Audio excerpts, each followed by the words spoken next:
1,00,000 మంది శివభక్తులతో కలిసి మహారుద్రాక్ష పూజలో పాల్గొనండి. వెంటనే కాల్ చేసి మీ పేరును నమోదు చేసుకోండి. గారు నమస్తే జయ. మంచి కథ చెప్తారండి. పుణ్యాత్ముడి కథ చెప్తాను. ఓకే. మామూలుగా మనం కార్తీక పురాణం లాంటి గాథల్లో ఇలాంటివి వింటూ ఉంటాము. ఇంట్రెస్టింగ్గా ఉంది. పూర్వం పల్లెటూరులోనంటే ఒక కాంతయ్య కనకయ్య అని ఇద్దరు స్నేహితులు ఉండేవాళ్ళు. వృద్ధులు, పెద్దవాళ్ళు, వీళ్ళు 50 దాటిన వాళ్ళు.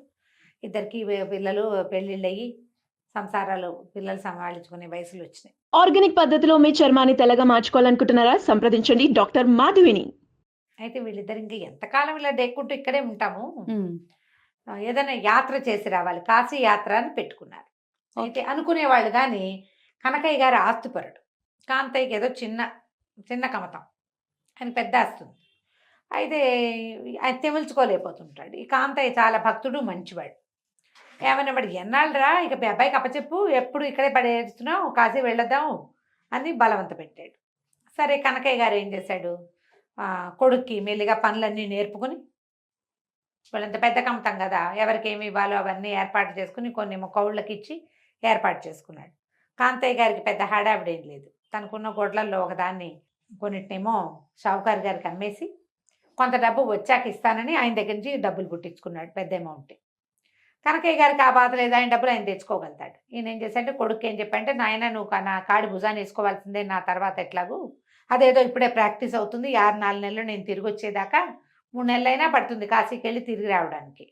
కాబట్టి నిదానంగా ఏర్పాటు చేసుకో, ఇల్లు వాకిలి చూసుకో, ఆ ఊరు ఈ ఊరు వెళ్ళిపోవద్దు, ఊరోళ్ళ మీద పడి బలాదూరు తిరక్క ఇల్లు చూసుకోమని కొడుకు అప్పచెప్పేశాడు. గొడ్లని ఇంచుమించు ఖాళీ చేశాడు. ఏదో కొడుకు చూసుకోగలిగే గొడ్డును మాత్రం అట్టపెట్టి తన డబ్బులు, తనకు కావాల్సిన డబ్బు ఏం చేశాడు, ఇంట్లో నుంచి తీసుకోకుండా ఒక గొడ్లు అమ్మేసి డబ్బులు తెచ్చుకున్నాడు. ఇద్దరు కలిసి బయలుదేరారు. వెళ్తూ ఉంటే వీళ్ళకి అసలు రూపాయి ఖర్చు అవ్వల, మంచి సుభిక్షంగా ఉన్నాయి దారులన్నీ. ప్రతి వాళ్ళు కాశీకి వెళ్తున్నారని తెలిసి, ఇప్పుడు మా ఇంట్లో అన్నం తినండి, ఇప్పుడు మేము పెడతామని అట్లా పెట్టి పెట్టి పెట్టి రూపాయి ఖర్చు కాకుండా వెళ్ళారు. ఒక 20 రోజులు ప్రయాణం దాదాపుగా ఇట్లాగే పోయింది. 20 రోజులు పట్టింది. ఈ నెల రోజులు దాదాపుగా. దీని తర్వాత ఏమైంది, అక్కడి నుంచి మెల్లిగా ఊళ్ళు సన్నగిల్లటం మొదలుపెట్టినాయి. పంటలు లేవు, క్షామం ఉంది. జనాల దగ్గర 3 నెలలు 2 ఏళ్ళ నుంచి వానలు లేవు, ఊళ్ళన్నీ డ్రైగా పచ్చగా లేవు, చెట్టు నీడలు తక్కువ, ఎవరు అన్నం పెట్టే స్థితి లేదు. అన్నం డబ్బులు ఇస్తే ఎండు చెక్కులు దొరికే పరిస్థితి, బోల్డ్ డబ్బు ఇచ్చినా కూడా. అట్లాగే సాక్కుంటూ వెళ్ళారు. వెళ్తే ఏమైంది, కొంత కాలం కొన్ని రోజులు గడిచాక ఒక చోట ఒక ఊరిలో వెళ్తూ ఉండగా, ఒక ఊరి చివర ఒక ఇల్లు దాటి వెళ్తుంటే ఈ కాంతయ్య అన్నాడు, అరే చాలా దాహం వేస్తుంది, మరి నేను ఏదైనా మంచిని దాగొస్తాను ఉండన్నాడు. అంటే కనకయ్య గారు అన్నాడు, ఈ లోపల నేను కాలు సాగిస్తాను, ఏదైనా చెట్టు కింద కూర్చుంటాలే, మరి నువ్వు మంచినీళ్ళు తాగిరా అన్నాడు. ఆ ఇల్లు వీళ్ళు రోడ్డు నడిచే తోవకి కొంచెం దిగువకి ఉన్నది. ఎండలో నుంచోటం ఎందుకని ఆయన కాలు సాగిచ్చాడు. ఇవేంటి, పగళ్ళు నడిచి రాత్రిళ్ళు ఎక్కడో చోట ఏదైనా బండో గిండో దొరికితే కొంత దూరం నడక అవుతుంది. ఏం చేశాడు ఈ కనకయ్య గారు, కాంతయ్య ఇంట్లోకి వెళ్ళాడు. వెళ్ళి ఏమంటే మంచినీళ్ళు ఇస్తారా అని కేకేశాడు. ఎవ్వరూ పలకల. ఈయనకు అర్థం కాలే, ఏమిట్రా సంగతి అని. పాకెట్లో బాగుంది కానీ నీళ్ళు తోడడానికి ఒక మట్టి కుండ పగిలిపోయి ఉంది అక్కడ, తోడడానికి ఏమి చాదలేదు. సరే లోపలికి వెళ్ళి ఒక గుమ్మం తలుపు సుమారుగా వేసింది, లోపలికి వెళ్ళి చూస్తే ఏమిటి, లోపల ఓ భార్య భర్త, ఓ ముసలి అమ్మ, 2 చిన్నపిల్లలు స్పృహలు తప్పిపోయి పడిపోయి ఉన్నారు. కబుక్కుని నీళ్లు తెద్దామన్నా ఏది, నీళ్ళు తెచ్చే సాధనం కూడా లేదు, అందులోకి వేసే కొండ కూడా పగిలిపోయింది, మట్టి పెడతా ఏవీ కనిపించట్లా. అని నేను పరిగెత్తుకుంటూ వెళ్ళి అవతలగా ఏదో దీనిలాంటి తామరాకు ఇంత పెద్ద ఆకు కనిపిస్తే దాన్ని ఇట్లా దొన్నిలాగా జుట్టి అందులోంచి నీళ్లు తీసుకొచ్చి ఆ చెరువులోంచి కాసిన నీళ్లుని పైన తెరిపిగా ఉన్న నీళ్ళని తీసుకుని వచ్చి ముందు ఆ ముసలావిడికి చిన్నపిల్లలకి వాళ్ళిద్దరికి 5-6 సార్లు తిరిగి మొత్తానికి నీళ్ళు పోసాడు నోట్లో. నీళ్లు దాగి కొంచెం తేరుకున్నారు. ఈయన గబగబా ఊళ్ళోకి వెళ్ళి కుండ చట్టి కొనుక్కొచ్చాడు. అక్కడి నుంచి ఏదో బియ్యం, కాసిన బియ్యము, పప్పు, ఉప్పు కొనుక్కొచ్చాడు. డబ్బులు ఉన్నాయిగా ఈయన దగ్గర, తెచ్చుకున్నాడు కదా షావుకారు దగ్గర. ఇప్పటిదాకా పెద్దగా ఖర్చు అవ్వాలి, భోజనాల ఖర్చు కొంచెం అయ్యింది, కొంతే అయ్యింది.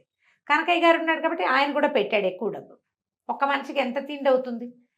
పట్టుకొచ్చి గబగబా పొయ్యి వెలిగించి మేలుగా బియ్యం వేసరి పెట్టాడు. బియ్యపు వాసనకే పిల్లలు వచ్చి అన్నం దగ్గర కూర్చున్నారు, పొయ్యి దగ్గర కూర్చున్నారు.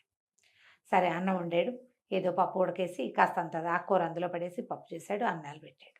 అన్నం తిన్నాక వాళ్ళు ఏం చెప్పారంటే 3 ఏళ్ళుగా వానలు లేవు మాకు, పంటలు కూడా లేవు, ఉన్నవే మెల్లిగా మెల్లిగా మెల్లిగా మెల్లిగా తిన్నాము. క్రమంగా 2 రోజులుగా అది నీళ్లు కూడా కూడా లేదు. లేవు, నీళ్లు కూడా లేవు మాకు. దాంతో ఇట్ట పడిపోయామంటే ఆయన ఏమన్నాడు, సరే నేను బాబు పద నీకు నేను సహాయం చేస్తానని పొలమేమో ఎవరి దగ్గర కుదవ పెట్టారు. ఏదో ఒకటి చెయ్యాలంటే సరే లేచి వెళ్ళి తీసుకుపోయాడు. కొన్ని సరుకులు తీసుకొచ్చాడు. తన దగ్గర డబ్బులు ఉన్నాయి కదా, షావుకారు దగ్గర 40 రూపాయలకి కుదవ పెట్టిన పొలం వెనక్కి తీసుకున్నాడు. అక్కడి నుంచి ఒక జత ఎడ్లు అరకొంది వాకిట్లో, దున్నేందుకు నాగలుంది, ఎడ్లు లేవు. ఓ జత ఎడ్లు కొనుక్కొచ్చాడు. ఏదో ఒకటి చేద్దాం బాబు, నిన్ను ఇట్ట వదిలిపెట్టి వెళ్ళబుద్ధి కావటం లేదు, వెళ్దాం అనుకున్నాడు. వీళ్ళు కాస్త లేస్తే వాళ్ళకి ఆసరా ఏది, అవును. చూస్తూ చూస్తూ దేవుడి కోసం అని పరిగెత్తి నేను, ఓ భార్య భర్త, 2 పిల్లలు, ముసలావిడ, అన్నం తిని ఆడుకుంటున్న పిల్లల్ని చూస్తే ఆయనకు సంతోషంగా అనిపించింది, దేవుడిని చూస్తున్నట్టే ఉంది. ఇక్కడే ఉండిపోయాడు వీళ్ళతో పాటు, వాళ్ళకి సహాయం చేస్తూ.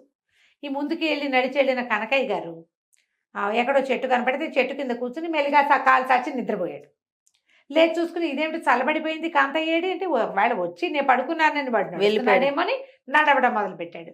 ఎక్కడా ఆయనకి కాంతయ్య గారి జాడ కనపడలే. ప్రతి ఊళ్ళోనూ ఒక పోటుగా వెడల్పుగా మొహము, బట్టతలు ఉన్నాయని చూసారా చూసారా అని అడుగుతూ అడుగుతూ అడుగుతూ అడుగుతూ అడుగుతూ కాశీ వెళ్ళిపోయాడు. నెలలు గడిచినాయి, ఈయన ఇక్కడే ఉండిపోయాడు. ఈయన ఏం చేశాడు, ఇక్కడ వీళ్ళతో పాటు ఉండి అతను చెప్పాడు, ఆ రైతు బాబాయ్ ఎన్నాళ్ళని ఉంటా ఉన్నబట్టి ఎంతో కొంతకాలం అయినా మీరు బతకగలరన్న నమ్మకం వచ్చాక వెళ్తా, బతకాలి, అంత బతుకుతారు పర్వాలేదు, నేను చూస్తూ ఒక కుటుంబం మొత్తానికి చావు చూసి వెళ్ళలేను నేను అని చెప్పి ఆ పక్కనున్న స్థలం వాళ్ళదే చక్కగా దున్ని ఇతనితో పాటు కూరగాయ ముక్కలు పెట్టి కూరగాయలు అమ్మటం మొదలుపెట్టారు. కూరలు ఏముంది, ఇప్పుడు పంటలు అంటే 4 నెలలు పడుతుంది, కూరలు నెలన్నర తిరిగేసరికి ఆ కూర 10 రోజులకే పదన వచ్చేస్తుంది కదా. ఆ కూరలు పెట్టి మెల్లిగా కూరగాయలు అమ్మించి వాళ్ళు పర్వాలేదు ఇది నడుస్తారు అని అనుకున్నాక వెళ్ళొస్తానన్నాడు. ముందంతా పిల్లలు వెళ్ళమని వీళ్ళు అన్నారు, కానీ తర్వాత అలవాటు అయ్యాక తాతను వదిలిపెట్టలే. పిల్లలు తాత అనేవాళ్ళు, ఆవిడేమో తమ్ముడు అనేది, ముసలావిడే, ఇక కొడుకు కోడలేమో బాబాయ్ అనేవాళ్ళు. ఏం చెయ్యాలో తెలియక అట్లాగే ఉండిపోయాడు. నెలలు గడిచిపోయినాయి. తీరా డబ్బులు చూసుకుంటే ఆయన దగ్గర 12 రూపాయలు ఉన్నాయి. ఇప్పుడు ఇవన్నీ కొనిపెట్టా కదా, నా డబ్బులు నాకు ఇవ్వండి అంటే ఇంకో సంవత్సరం పోయాక ఇస్తారు వాళ్ళు, ఇప్పుడేటా ఇస్తారు. ఈయనేమనుకున్నాడు, నా బందాయి 12 రూపాయలతో కాశీ ప్రయాణం నేనేం చేస్తాను, ఈ దారిలో ఏదో వీళ్ళు రొట్టెలు చేసి పెడతారు, చేసిస్తారు, ఒక 10 రోజులకు సరిపోతుంది, ఇంకేదో కొనుక్కుని తిని మెల్లిగా ఇల్లు చేరదాం, ముందుకి పెద్ద అవసరం ఉండదు కదా, ముందంతా 20 రోజులు బాగా నడిచారు కదా. సరే అక్కడి నుంచి ఏమనుకున్నాడు, వెనక్కి వెళ్ళిపోతాను రే నాయన అని వెనక్కి వెళ్ళిపోయాడు. ఇంటికి వెళ్ళిపోయాడు. ఇంటికి నడవడం మొదలుపెట్టాడు.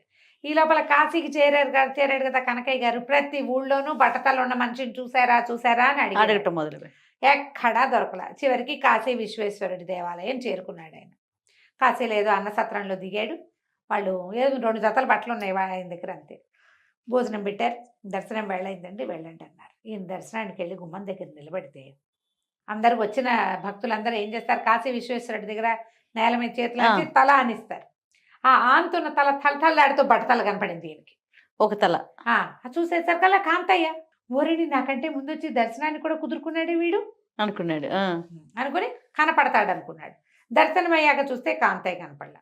అక్కడి నుంచి ఈయన సాక్షి గణపతి దగ్గరికి వెళ్ళాడు. సాక్షి గణపతి, డుండి గణపతి దేవాలయం ఉంటుంది కాలభైరవుడి దగ్గర. ప్రతి చోట ఈయన కనపడ్డాడు దూరం నుంచి. ఆయన బట్టతలు నిగనిగలాడుతూ కనపడుతున్నాయి దూరానికి. 5-6 చోట్ల మణికర్ణికా ఘట్టం దగ్గర కూడా కనిపించాడు. ఎవరినైనా అడిగితే మేము చూడలేదంటున్నారు, ఈయనకి మాత్రం కనపడుతున్నాడు.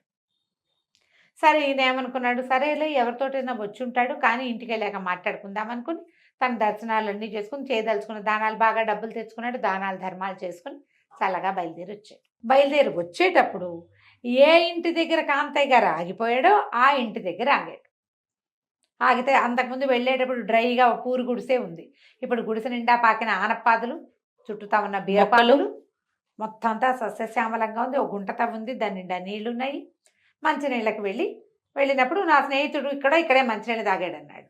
అటగా పేరేంటండి అని అడిగాడు అతను. కాంతయ్య బాబాయ్, మాకు తెలియపడం ఏంటి, 3 నెలలు మాతోటే ఉంటాను, ఇవాళ మా బతుకు ఆయనే కారణం అని చెప్పాడు కుర్రాడు, ఆ రైతు కుర్రాడు.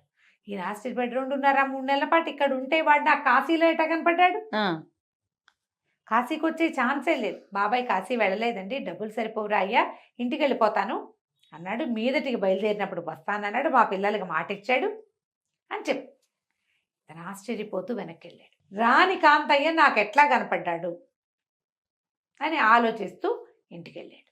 ఇంటికి వెళ్తే ఇంటి దగ్గర ఉన్నాడు కాంతయ్య. తక్కువ దూరం కదా, 20 రోజుల నడికేగా ఆయన వెనక నడుచుకుంటూ వెళ్ళిపోయాడు. ఈయన ఇదంతా చూసుకుని 4 నెలలకి 3 నెలలకి వెళ్ళాడు మొత్తానికి. వెళ్ళేసరికల్లా కాంతయ్య మళ్ళీ తన కంతంలో కూర్చుని ఉన్నాడు, మామూలుగా పని చేసుకుంటున్నాడు. ఇంకో గేదెను పట్టుకున్నాడు. ఆశ్చర్యపోయాడు.